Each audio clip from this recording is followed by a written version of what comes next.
أما بعد سبحانك اللهم لا علم لنا إلا ما علمتنا إنك أنت العليم الحكيم. اللهم يا معلم إبراهيم علمنا ويا مفهم سليمان فهمنا ويا مؤتي الحكمة لداود أعطنا الحكمة وفصل الخطاب. أما بعد السلام عليكم ورحمة الله وبركاته.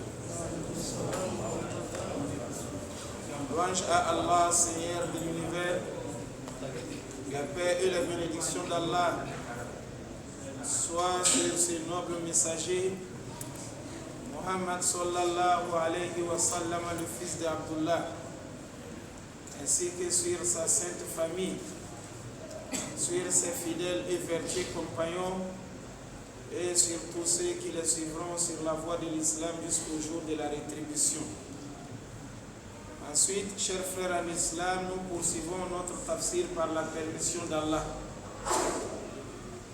Nous étions au début de la sourate al-Balad, sourate de la cité, sourate de la ville, sourate du pays, ou même sourate du village. Al-Balad peut signifier tout ça.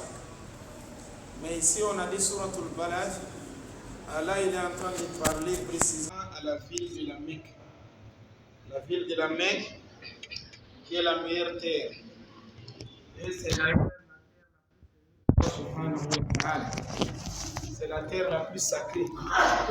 Donc Allah, il a juré par cette terre-là au début. Donc nous allons d'abord écouter la lecture de cette sourate. Et par la permission d'Allah, nous allons revenir sur les versets 1 à 1 pour essayer de les interpréter. Nous demandons à Allah subhanahu wa ta'ala de nous accorder la réussite dans ce que nous allons dire de sa parole. أعوذ بالله من الشيطان الرجيم بسم الله الرحمن الرحيم لا أقسم بهذا البلد وأنت حل بهذا البلد ووالد وما ولد لقد خلقنا الإنسان في كبد أيحسب أن لن يقدر عليه أحد يقول أهلكت مالا لبدا أيحسب أن لم يره أحد ألم نجعل له عينين ولسانا وشفتين وهديناه النجدين.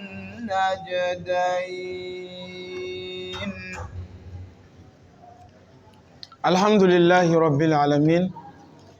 Alors, la sourate al-Balad, nous avons dit la sourate, ça veut dire quoi? La sourate de la cité, et c'est plus précisément la cité de la Mecque, la ville de la Mecque, car cette terre-là, elle est sacrée. Donc, comme Allah a commencé la sourate en jurant par cette cité, on a nommé la sourate par sourate al-Balad. Mais avant de rentrer dans notre tafsir d'aujourd'hui, chers frères en islam, on peut dire que le monde entier est attristé. Le monde entier est éprouvé. En général, et en particulier le monde musulman. Le monde musulman est éprouvé par ce qui est arrivé hier à la Turquie et à la Syrie, et même dans d'autres pays environnants. qui est le tremblement de terre qui a frappé la Turquie et la Syrie à 4 heures du matin, hier lundi, dont il y a eu des milliers de morts, comme ça qu'il faut dire, des milliers de morts. Parce que jusqu'alors, il y a des gens qui sont disparus. On ne voit pas ni leur corps, on ne les retrouve pas aussi vivants. Peut-être parce qu'ils ont vu la catastrophe, ils ont pris la fuite, donc on n'a pas encore retrouvé ces gens. Ou bien parce qu'ils sont même morts et les corps se trouvent dans des endroits qu'on n'a pas encore vus, on n'a pas encore retrouvé. Donc en Turquie, il y a eu plus de 2000 morts déjà. C'est qu'on a retrouvé leurs corps. En Syrie, c'est la même chose. Donc c'est des milliers de morts, sans compter les milliers de blessés. C'est aussi qui sont blessés. Sans compter les milliers de maisons effondrées, des grands immeubles, des étages tombés. Donc ça, c'est une épreuve de la part d'Allah pour toute l'humanité en général et pour la communauté musulmane en particulier. La communauté musulmane en particulier parce que la Turquie qui est là, c'est un grand pays musulman. Il y a plus de 83% de musulmans en Turquie. Plus de 83%. La Syrie, le nombre de musulmans en Syrie dépasse même encore la Turquie, qui va au-delà même de 93% des musulmans. Donc si on rassemble 100 personnes, en Syrie, on trouve qu'il y a plus de 93 parmi les 100 là, qui sont des musulmans. De l'autre côté, on trouve aussi plus de 80 qui sont musulmans. Ça veut dire que ces milliers de morts là, nous, on pense, on espère que la plupart c'est des musulmans seulement. La plupart, c'est des musulmans. C'est leurs maisons qui sont tombées. C'est leurs âmes qu'on a perdues. C'est leur bien qui est parti. C'est leur famille également qui est disparue. C'est les musulmans, la plupart. Donc, on ne peut dire que nous sommes attristés, nous sommes éprouvés par Allah subhanahu wa ta'ala. Le tremblement de terre, le volcan, ce sont des épreuves d'Allah. Ce sont des épreuves d'Allah. Même l'incendie, l'inondation, c'est des épreuves d'Allah subhanahu wa ta'ala. Allah prend ça pour éprouver des peuples souvent. Mais des fois, c'est la punition. Souvent, c'est la punition. On est venu demander à Aïcha radiallahu ta'ala anha, l'épouse du prophète Muhammad sallallahu alayhi wa sallam, au sujet du tremblement de terre. On dit le séisme sert à quoi? Aïcha, c'est la plus savante de toutes les femmes de la communauté du prophète Muhammad sallallahu alayhi wa sallam. Depuis le temps du prophète, jusqu'à nos jours, jusqu'à la fin du monde, il n'y a pas une femme qui est instruite islamiquement comme Aïcha radiallahu ta'ala anha. Cette femme-là n'existe pas. C'est la femme la plus instruite en islam, qui a enseigné même les compagnons. Même après la mort du prophète, il y a des compagnons qui venaient chez le prophète et ils viennent s'asseoir dehors. Pendant que la porte est fermée ou la fenêtre est fermée, Aïcha est à l'intérieur. Ils se mettent à dire les hadiths du prophète.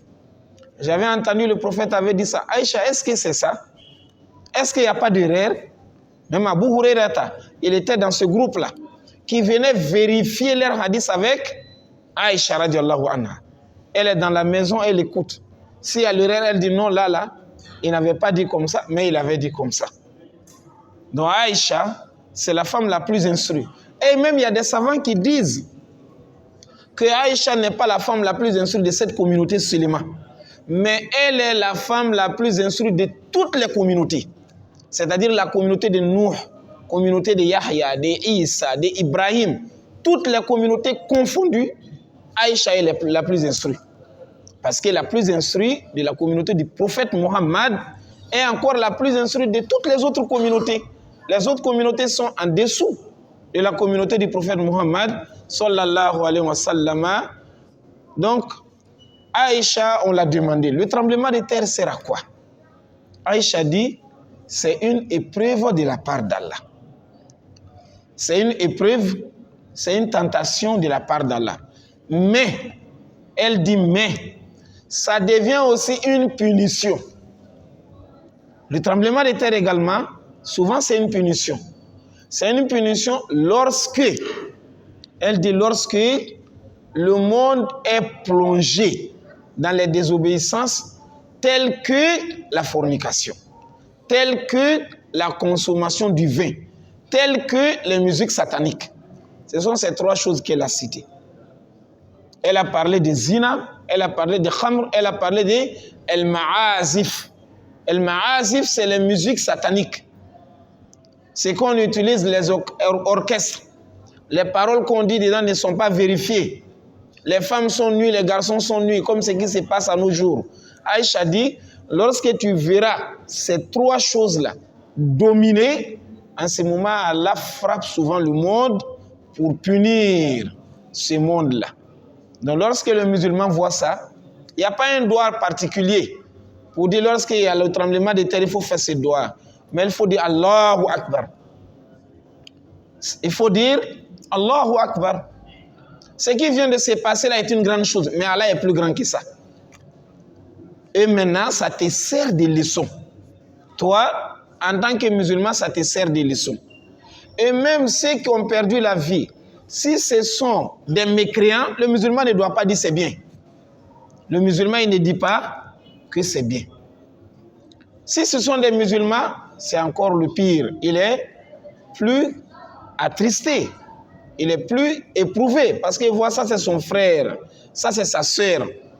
Donc nous, à notre niveau, qu'est-ce qu'on peut faire pour aider les Turcs dans cette situation difficile? Qu'est-ce qu'on peut faire pour aider les Syriens? Parce que chacun a sa façon d'aider lorsque les situations arrivent. Là, il y a plein de gens qui n'ont plus de maison. Ils n'ont plus de maison parce que les immeubles sont tombés. Vous-même, vous voyez dans les réseaux sociaux, à la télé. C'est là-bas que lui dormait. Alors, il n'a plus de maison là où il faut dormir. Il y a d'autres qui n'ont plus d'habits parce que tout était dans la maison. La maison est tombée, lui-même, il a pu s'échapper, mais les habits sont restés. Il y a d'autres qui n'ont plus d'argent. Il y a d'autres qui ont perdu même le boulot parce que c'est là qu'ils travaillaient. Et voilà que le boulot est parti. Donc, il y a eu plein de gens qui sont en état de faiblesse qui ont besoin de l'aide. Il y a des malades, c'est-à-dire les blessés, qui ont besoin de médicaments. Et la Turquie a fait une annonce de demande pour demander au monde ceux qui peuvent les apporter les aides. Il y a eu plein de pays qui ont agi. Il y a eu des pays qui ont agi. Parce qu'en ce moment-là, on ne regarde pas musulmans ou non musulmans. Un non-musulman, il peut rendre service aux musulmans, ça ne dérange pas. Et un musulman, Dieu même nous a demandé de faire du bien même aux non-musulmans. Lorsque le messager nous dit « Irhamu man fil ardi, yarhamukum man fis sama », il n'a pas distingué. Lorsqu'il dit « Ayyuhan nas, afshu salama wa at'imu ta'ama, wa silul arhama », il n'a pas distingué. Et lorsque Dieu même il dit dans le Coran « La yanhaakumullahu anil ladhina lam yuqatilukum fi ddini wa lam yukhrijukum min diyarikum an tabarruhum wa tuqsitu ilayhim ». Donc même si c'est des mécréants, si le musulman a la possibilité, il aide, comme le messager faisait. Et même si les mécréants aussi viennent aider, pendant que le musulman est dans le besoin, il doit prendre. Le messager a pris des aides des non-musulmans.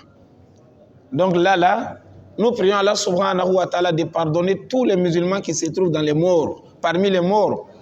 Qu'Allah subhanahu wa ta'ala les accueille dans son paradis. Qu'Allah subhanahu wa ta'ala les facilite la vie de la tombe. Alors, nous allons, incha'Allah, commencer notre tafsir par la permission d'Allah. Et la sourate, on a dit c'est Suratul Balad, sourate qui parle de la cité. A'udhu billahi minash shaitanir rajim. Je cherche la protection auprès d'Allah contre le Satan banni. Bismillahirrahmanirrahim. Je commence avec le nom d'Allah, le tout miséricordieux, le très miséricordieux. La uqsim bihadha al-balad. Allah subhanahu wa ta'ala dit la uqsimu, je jure. Le la qui est ici là, les savants disent allamu zaida. Donc c'est pas l'amu nafia, c'est pas la négation. Le la qui est ici là, ce n'est pas la négation. Ou soit allamu li taqrir. Tu peux aussi dire comme ça. Donc le la qui est là, parce qu'en arabe, quand on dit la, souvent ça veut dire non. C'est pas comme ça. Mais le la qui est ici ne donne pas ce sens-là. Le la qui est ici, soit il faut considérer ça zaïda, ou bien la mutaqrir pour la confirmation. Donc la uqsimu. Allah dit en vérité je jure. En vérité je jure. Bihadha al-balad, par cette cité, par cette ville. Et on a dit il s'agit de quelle ville? La ville de... Il s'agit de quelle ville ici? La ville de la Mecque. La ville de Makkah al-Mukarrama.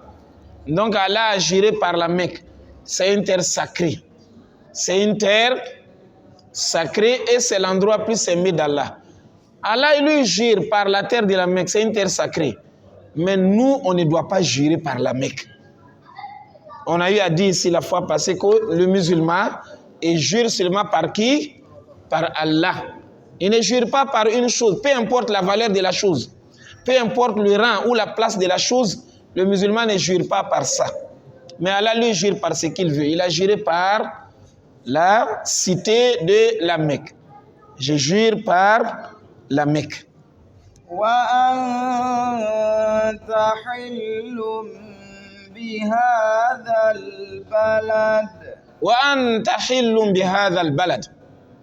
Alors ici, nous avons des significations de ces versets. Et tous les deux marchent.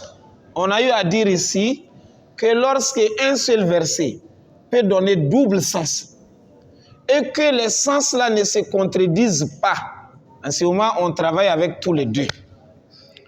Hein? On a cette règle-là.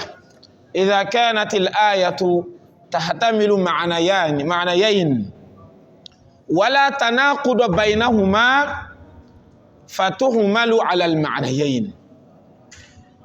Lorsque on a un verset qui donne double sens, mais les sens là ne sont pas contradictoires, on travaille avec les deux. Donc là, Allah a dit wa anta hillun. Donc je jure par la cité de la Mecque lorsque toi tu seras permis. Wa anta hillun. Lorsque toi Muhammad tu seras permis bihadha al-balad, à cette cité. Parce que le moment que le prophète il recevait cette sourate, c'est une sourate de la Mecque. En ce moment-là, il était privé. Il n'avait même pas sa liberté dans sa propre ville, dans sa ville natale. Il n'a pas le droit d'adorer Allah comme il veut. Il n'a pas le droit de marcher comme il veut. Il n'a pas le droit de dire ce qu'il veut. Alors que les autres là, qui ont leur droit complet, lui avec eux, ils sont pareils. Ils sont tous de la Mecque. Toi, tu aimais quoi? Tes parents étaient là.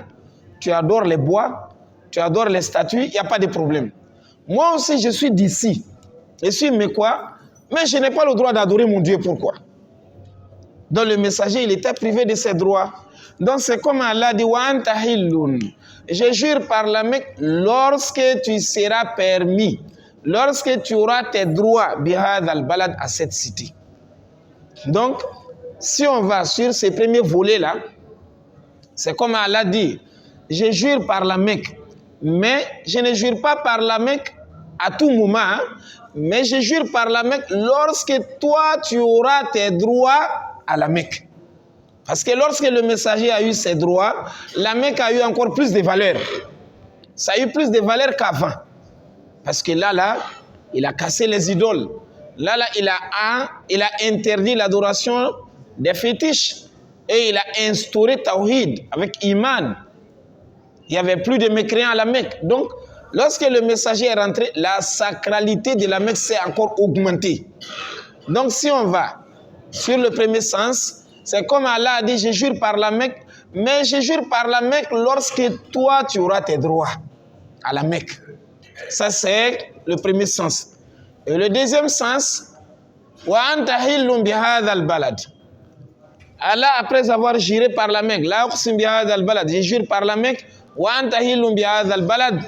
C'est comme si Allah dit, et je te confirme qu'il y aura un moment où toi, tu seras permis à rentrer dans cette ville et tu seras même le gouverneur de cette ville. Tu feras de cette ville ce que tu veux.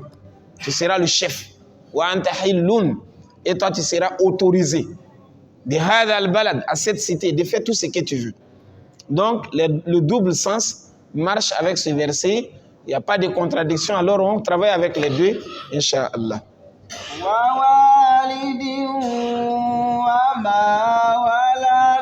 Wa walidin, Allah dit, je jure par le père, papa. Je jure par le père. Wa ma walad, et ce qu'il a enfanté. C'est-à-dire, je jure par le père et je jure par les enfants. Donc ici, on peut également interpréter de deux façons. Je jure par le père dont Allah a juré par notre père Adam.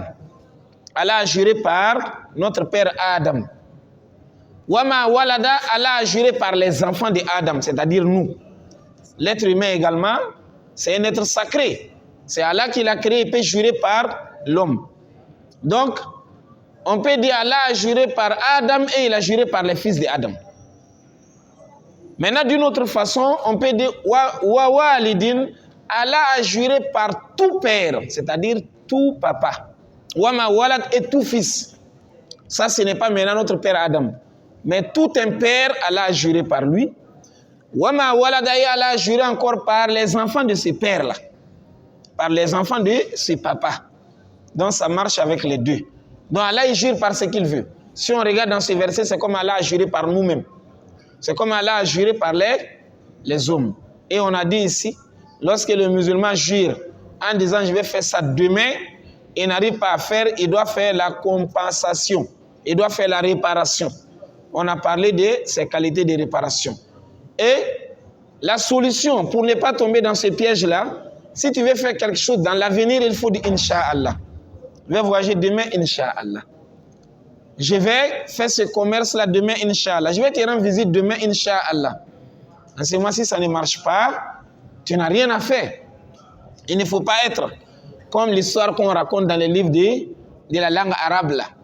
Un arabe bédouin, il sort, il a mis l'argent dans sa poche. Il dit, je vais à l'abattoir pour payer le mouton. En allant, il s'est rencontré, c'est comme Allah m'a dit, c'est un sarakoulé peut-être. Donc en allant, il se rencontre avec quelqu'un qu'il connaît. Celui-là l'a salué, il a répondu, il dit, mais où vas-tu? Il dit, je vais à l'abattoir, je vais acheter un mouton. Son ami lui dit, bon, il faut dire Inch'Allah. Il dit, non, là, on ne dit pas Inch'Allah. Il y a les moutons à l'abattoir, il y a l'argent dans ma poche. On va dire Inch'Allah sur quelque chose qu'on n'est pas sûr. C'est peut-être quoi. Mais là, c'est sûr, moi j'ai l'argent. Les moutons aussi sont à l'abattoir. Non, je n'ai pas besoin de dire Inch'Allah. Il est parti. L'autre aussi a pris son chemin.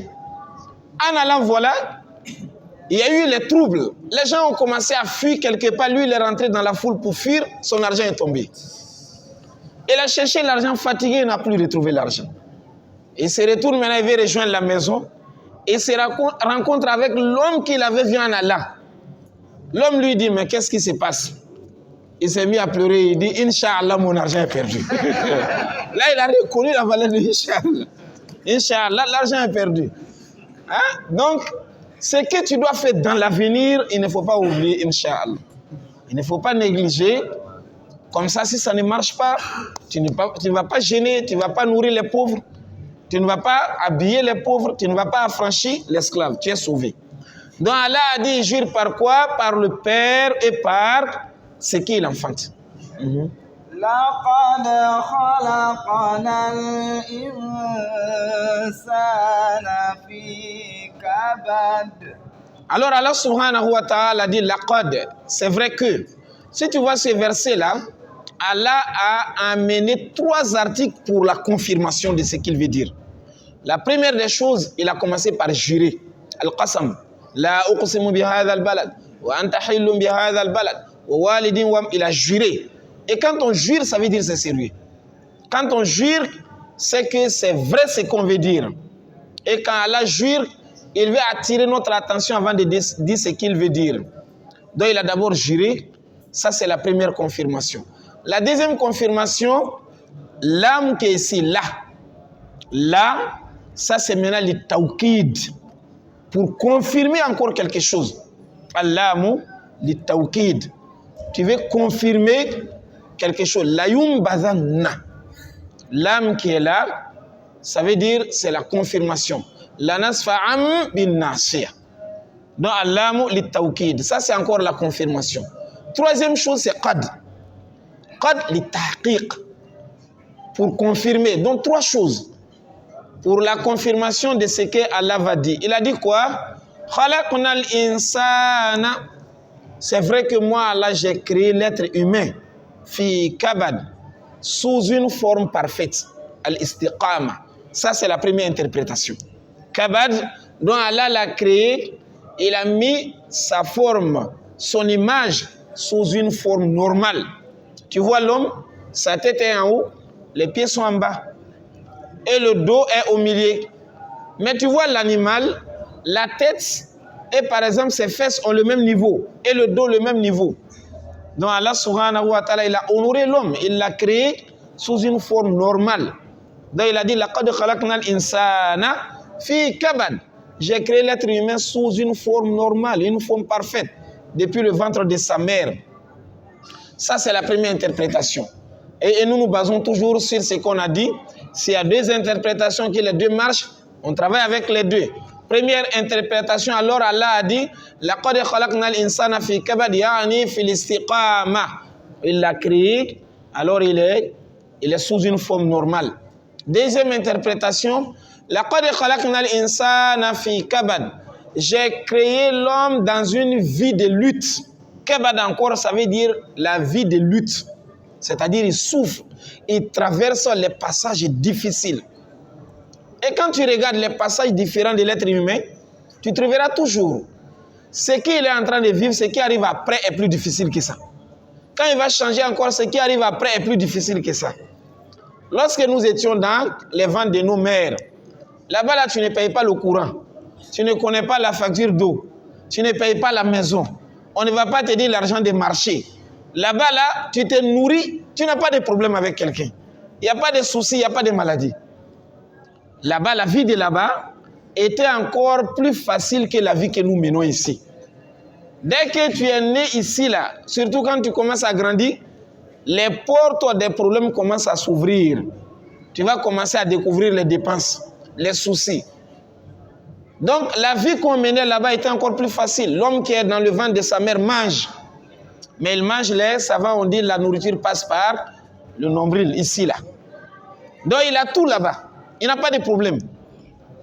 Mais lorsqu'il va venir au monde, tellement que lui-même, il sait que ce qu'il attend n'est pas facile, il commence à pleurer. Quand il pleure, nous on rit. On dit l'enfant, il est vivant. Hein?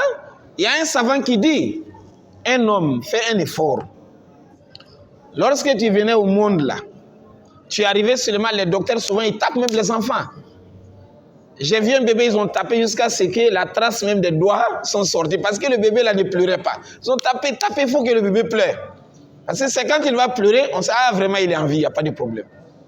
Donc le savant dit, lorsque tu es venu au monde là, tu as pleuré et les gens ont ri. Arrange-toi. Lorsque tu vas mourir, toi il faut rire, les gens vont pleurer. Tu vois, lorsque tu vas mourir là, arrange-toi pour que au moment que les gens sont en train de pleurer, toi tu es en train de rire. Parce que lorsque tu es arrivé, toi tu pleurais et ils étaient en train de rire. Mais ça veut dire faire le maximum de bonnes actions. Quand tu meurs seulement, tu es en joie. Pendant que les autres sont en train de pleurer, toi tu es en train de rire. Donc là, lorsqu'on est dans le ventre de la maman, on a moins de problèmes. On est arrivé ici, on nous parle de toutes sortes de problèmes. Ici encore, de là on va aller où? C'est dans la tombe. La vie de la tombe encore a plus de problèmes que la vie d'ici. Sauf ce qu'Allah sauve. Ousmane Ibn Affan, quand il partait au cimetière, qu'il revenait, il n'arrivait pas à cesser ses larmes. Il n'arrivait pas à cesser de faire couler ses larmes. Les gens le demandaient, mais toi, il y a la mort, il y a ceci, il y a cela, tu ne pleures pas. Mais quand on va au cimetière, on revient, c'est là où tu pleures bêtement. Il a dit, moi j'ai plus peur de la tombe que tous les autres passages. Parce que là-bas, je suis tout seul. Il n'y a pas quelqu'un ensemble avec moi. Donc la vie de la tombe est plus difficile encore que la vie d'ici. On est tout seul là-bas. Même la tombe qui est là, ton voisin qui est à côté de toi, c'est que celui-là vit, l'autre ne connaît même pas. Il ne sent même pas. Donc de là-bas encore, c'est maintenant la vie qui va se tenir sur le terrain du jugement. 50 000 ans, une seule journée.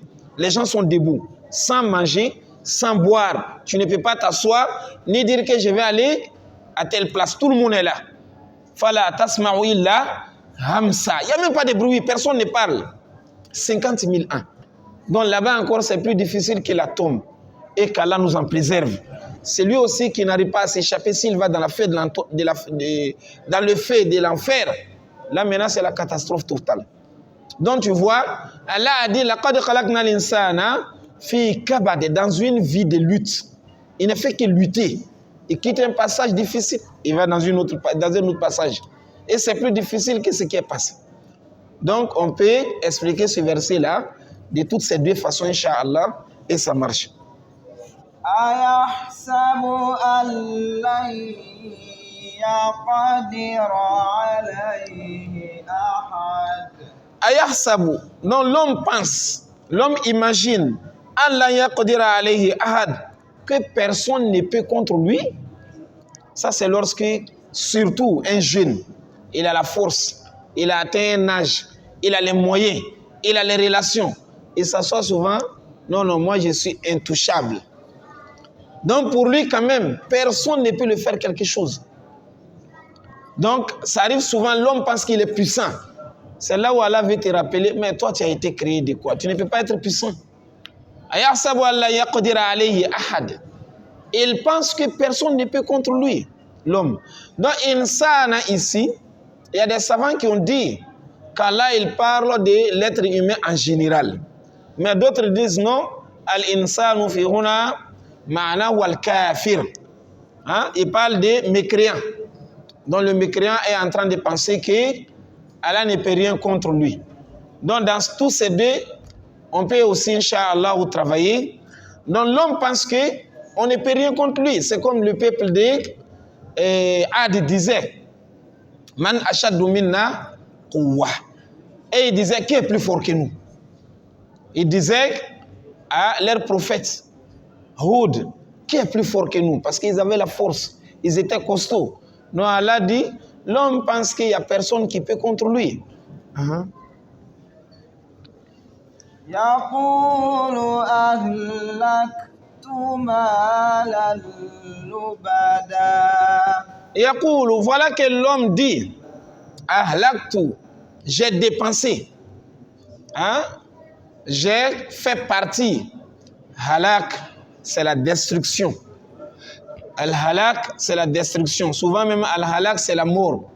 Mais ici, Allah subhanahu wa ta'ala, yaqulu ahlaktu. Donc l'homme dit, j'ai dépensé, j'ai fait partie. Malan lubada, beaucoup d'argent. Amwalan kathira. Donc j'ai dépensé beaucoup d'argent. Il s'assoit et fait l'inventaire. En ce moment, il a des milliards. Ah, vraiment, j'ai beaucoup fait. J'ai fait ça, j'ai fait ça, j'ai fait ça. Commence à se vanter. Donc Allah, il connaît la nature de l'être humain. Il s'assoit, il commence à raconter. C'est moi qui ai fait ça, c'est moi qui ai fait ça. Donc ça, ce sont les propos de l'être humain. Ayahsabu an lam yarahu ahad. Ayahsabu, donc l'être humain pense. Allam yarahu ahad, que personne ne le voit. Il pense qu'on ne le voit pas. Donc, il faut toujours se mettre à l'idée qu'on est sous l'observation d'Allah. Même là où tu vas te retrouver à seul, si tu veux faire quelque chose de mal, tu te dis, ah, je suis devant Dieu. Je ne peux pas me cacher de Dieu. Yahsabu allam yarahu ahad. Donc l'homme pense que personne ne le voit.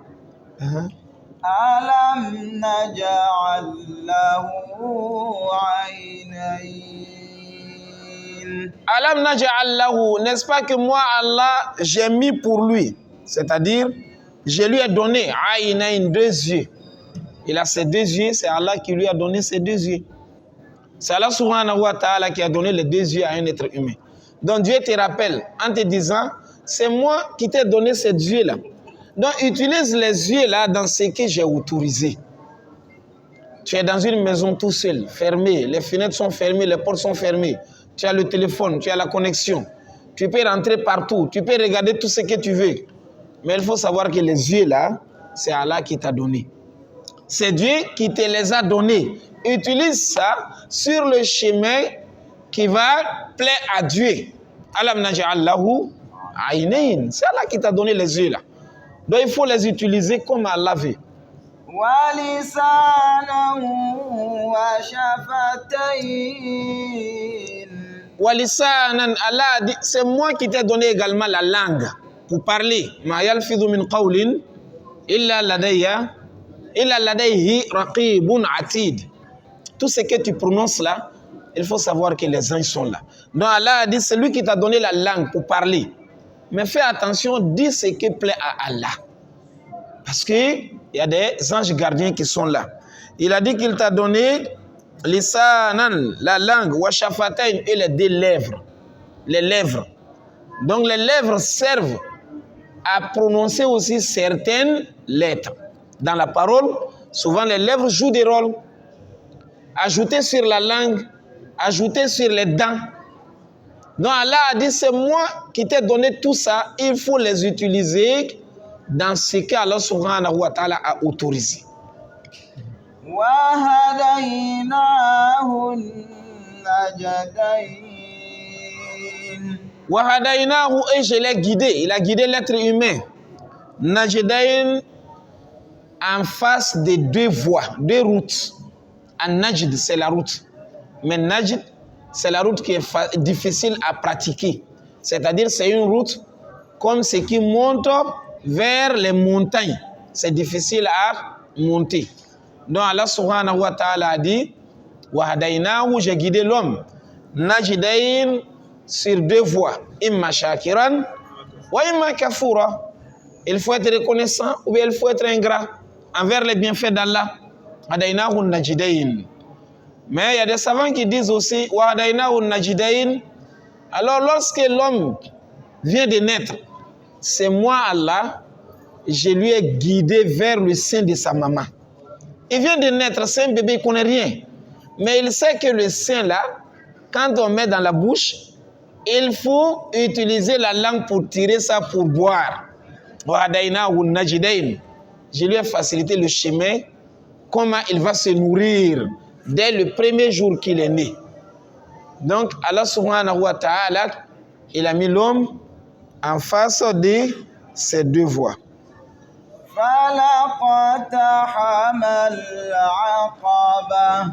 Il est l'heure, Inch'Allah. Allah dit que l'homme pratique la voie difficile. Il demande à un être humain de pratiquer quoi? La voie difficile. Et cette voie difficile, lui-même, il va nous les expliquer après. Il faut faire ça, il faut faire ça, il faut faire ça. C'est difficile, mais c'est ce qui est bien pour toi.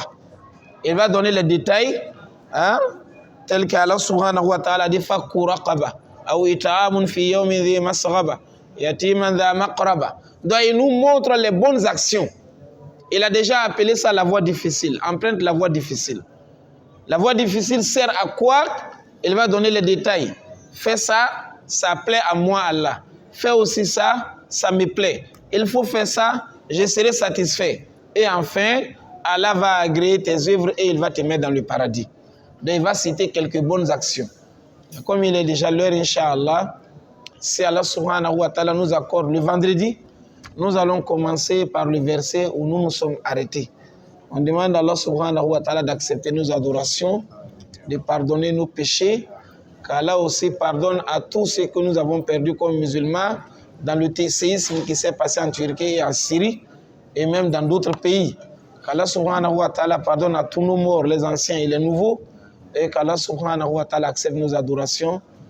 Wa sallallahu ala Muhammadin wa ala alihi wa ashabihi wa sallama tasliman kathira. Wassalamu alaikum wa rahmatullahi wa barakatuh.